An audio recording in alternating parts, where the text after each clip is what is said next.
দর্শক, রমজানে এখনো অস্থির ফলের বাজার। এ বিষয়ে আরো খবর জানাতে রাজশাহী থেকে যুক্ত হচ্ছেন আমাদের সহকর্মী মতিউর মুর্তজা। মুর্তজা, রাজশাহীতে দেশি এবং বিদেশি ফল কত টাকা বিক্রি হচ্ছে, বিস্তারিত জানান। ফলের দাম বাড়লেও কিন্তু দেশি বিদেশি যে ফল বাজারে পাওয়া যাচ্ছে সেগুলো কেনার কিন্তু ধুম পড়েছে বাজারে।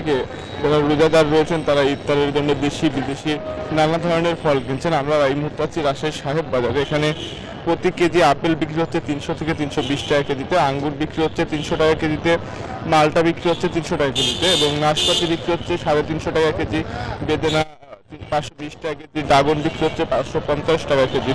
এর পাশাপাশি খেজুর বিক্রি হচ্ছে মরিয়ম খেজুর 1150 থেকে 1230 টাকা, দাবাস খেজুর বিক্রি হচ্ছে 480 থেকে 520 টাকা, কলমি খেজুর বিক্রি হচ্ছে 800 থেকে 900 টাকা।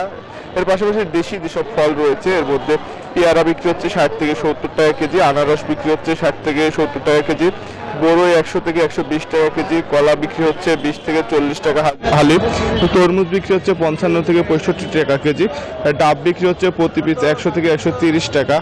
এবং দেশি যে বিদেশি ফলগুলো রয়েছে বিক্রেতারা বলছেন যে প্রথম এবং দ্বিতীয় রমজানের দাম বেশি থাকলেও কিন্তু এখন দাম কিছুটা কমছে। ক্রেতারাও একই কথা বলছেন, প্রথম এবং দ্বিতীয় রমজানে মাত্রাতিরিক্ত দাম রাখলেও এখন দাম কিছুটা কমেছে, কেজি প্রতি 10 থেকে 5 টাকা প্রতি দাম কমেছে সব ধরনের ফলের।